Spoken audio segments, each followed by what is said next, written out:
It promises to be an exciting weekend of football, like we always have you here on Cosmic Football on Glaive TV. Welcome once again to another edition of Cosmic Football. My name is Odofin Adedayo, and with me here, Isaiah Okon. Yeah, it's good to be back. I'm Jay Perowski. Yeah, like I said, it's going to be a promising weekend of football games, with the early kickoff being Manchester City playing against Arsenal. Arsenal going through a rough patch at the moment, and I don't know if they have what it takes to turn things around now that they're even playing the champions. So I would like to get your take on the game. Yeah, Man City, Arsenal, the first game of the Premiership weekend, match day 2. Man City definitely is going to come up on top. I see Man City winning that game because if you look at Arsenal, so far they've not scored any goal in the Premiership season. They've not they've not had any chance of winning any game, except for the game they played against West Brom, and that was Carabao Cup. So to me, Man City would definitely win that game. Does Perowski have a different opinion to that? No, not different totally. I think although Arsenal players are coming back, the likes of Aubameyang, recovering from COVID-19, and Ortega, I think should be somewhere around getting match fitness. But I think the champions are back. They showed the pedigree, the ruthlessness against Norwich, last weekend, and I think they'll do the same thing this weekend. I see nothing. But we should also bear in mind that the pedigree of Norwich is not that of Arsenal.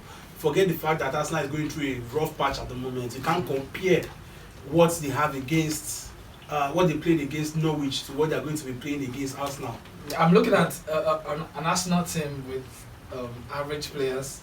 When I look at the lineup, I see Saka, who I don't think he's going to take any position in Man City team, Arsenal, Manchester or Chelsea team. So most of the players are in around Arsenal, they're just average players. So I don't see them pushing Man City. And we're talking about Etihad. So it's a victory for Manchester City. Well, I would like to differ a little bit, not because I believe Arsenal is capable of beating Manchester City at the Etihad Stadium, but because I feel they have a point to prove.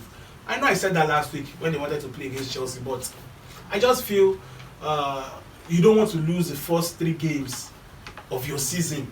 It spells disaster. They've lost already. That's what I'm saying. You don't want to lose the first 3. So I think they have the point to prove, and with the fact that Arteta was, Pep Guardiola's, pet boy now when he was the assistant manager, yeah. And he would feel he has gotten enough from Guardiola to, rival him. Bearing in mind what he showed him 2 seasons ago. Is it 2 seasons ago? Yes, 2 seasons ago. The FA Cup finals. Semi-finals. Is it semi-finals? Yeah. Where he won. He showed class by winning, and he went on to lift the trophy at the end of the day. So he will feel within himself that he's capable of getting something out of the game, even if it's not going to be a win outrightly, probably a draw. And they will feel that will be something that will be able to boost their season and get them running.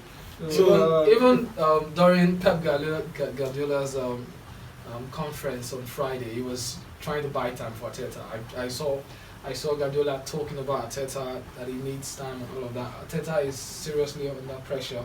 He has spent over 120 million. And even though he's talking about even that has gone under the radar. It's gone under the radar. So he has spent that much, but he's not delivering. So I think he's under really pressure. He's under really pressure so much. But it's not going to get the wins now. This is not going to be playing Man City. It's not going to be playing Man City. Maybe after the international break. Even looking at the way they lost the 2 games, they lost without a fight. To me, I saw the game against Brentford, and I was like, is this Arsenal team, Premiership team, playing against newly promoted team? They even qualified through the playoff. The way they lost was so bad. And then Lukaku bullied them. You could imagine that. Okay, moving on. We have Aston Villa playing against newly promoted Brentford, Brighton against Everton. Newcastle against Southampton. Norwich City will be playing another city, which is Leicester City, who lost scandalously the last time out against West Ham United. I think the red card was part of it. Yeah, it's really played its part in it. It really played its part in it. And then we have West Ham, team of the moment, as far as I'm concerned. Top of the table. They did that last season also. They are joint top. They are not top of the table yet.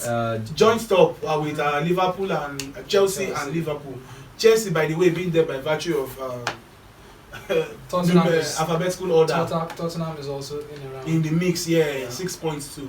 But sorry, this West Ham team, do you see them finishing top 6 this season? Because I wouldn't say remember top 6. last season they were at the top 4 for about 5 to 6 games. What I wouldn't say they will finish in the top 6 this season, but they will be in and around that European spots. Yeah, Europa League. Yeah, you know. from number 1 to number 8, thereabouts. They will be there. They will be in there fighting to get into one of those spots. I can assure you. Let's bear in mind West Ham will play Europa League. So when Europa League comes around, they're playing Thursday, Sunday. Sure, so that sure. will take its toll. Yeah, that will take its toll really, and we don't have experience in that aspect just yet.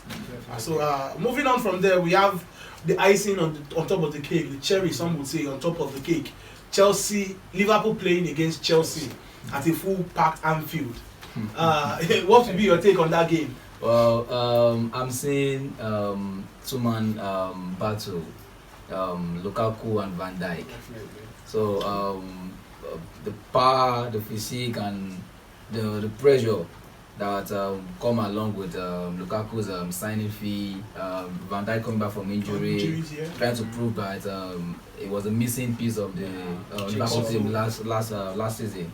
So I see Liverpool coming out with 3 points, but Lukaku would score a goal. Okay. Yeah. I think the main thing for Liverpool would be to cut that link that Lukaku was getting against Arsenal, because there was that link, that pass, probably Fabio trying to cut the passes, that ball into Lukaku, and then the way Lukaku bullied Arsenal, I don't think he's going to do the same against Liverpool with the likes of Van Dijk in there. So I see a score draw, or maybe 1-1 or 2-2, but I think both sides will score. We're talking about the best defenses here, and one of the best attacking teams. Both defenses are yet to commit concede goal. You have the best defenses and the best attacks, and it's going to be a score draw. Okay, for me, I'll differ a little bit from your prediction. I'll go for a goalless draw, and the reason being that is there's this mutual respect between Liverpool and Chelsea, and as well between the two managers, Tuchel and Jurgen Klopp. They are both Germans, and I feel they want to be cautious about going all out to attack the game. And it's too early. It's still early days in the season, and they have quite a number of games, to play, and they would want to go slow and steady wins the race, like they always say. Yeah, it's a marathon. So they want to go in slow, be cautious, and look to exploit the weaknesses of the other teams. And as for Van Dijk, I think more than the fact that he has to prove a point that is a missing piece of the Liverpool puzzle last season, he also wants to claim his rightful position as the best defender in the Premier League, because in his absence, Ruben Dias took the limelight, and everybody was almost like they forgot Van Dijk really existed. But the truth is, Manchester City has been winning games, have been winning trophies before Ruben Dias. It wasn't like he really made that much of a difference.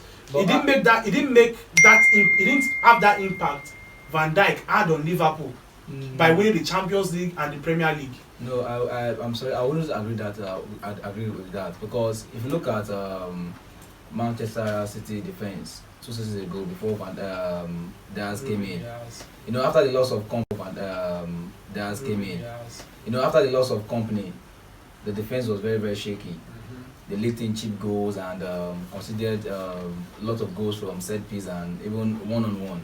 But if you look at the presence of Dias, it gave the defense confidence. But do you know in the absence of Company and Dias, City still came second?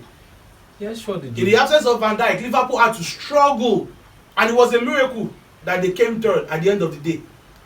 That was So due that, to- and I would say because the kind of impact is monumental. The impact Van Dijk had on Liverpool right from the very first day he signed. You can compare that to what Ruben Dias has. Fine, Ruben Dias, don't get me wrong, he's had his own impact, but not as much. Liverpool was a struggling team without Van Dijk. Liverpool struggled to be in the top 4. And the moment he came in, they got to he came the middle of the season. It was a January transfer, yeah. He stabilized the defense. They got to the final of the Champions League. They lost. Guess what? The following season, they won the Champions League, and then the season after that, they won the Premier League. Without Ruben Dias, Man City has been winning. But that leadership quality at that defense was not there until he arrived. After Company left. They only played a season without Company. And you saw how much goals they considered, and They leaked the kind of goals They leaked a lot of also, goals, yeah. but they still came second. Yeah, you know. So that's my point. They leaked a lot of goals, but they were still way better than other teams in the league.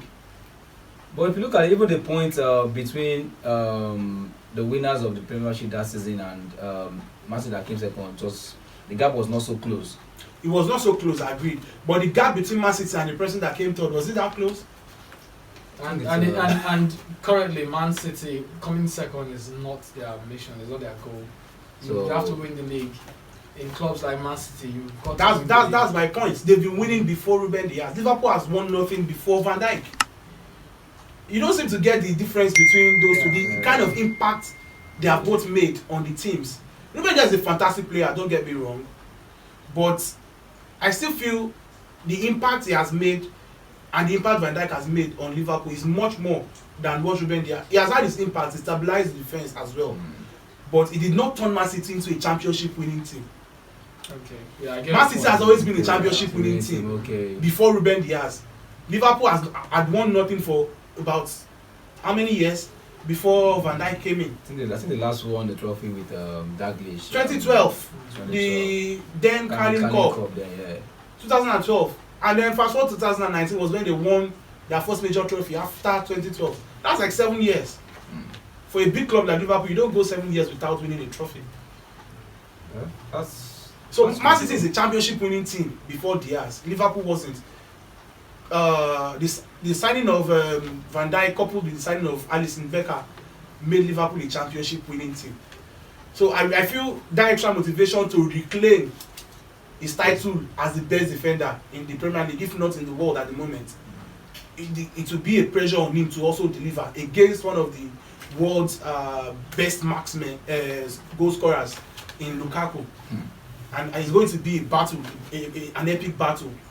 So that will be the icing on the cake for the games for the Premier League on Saturday.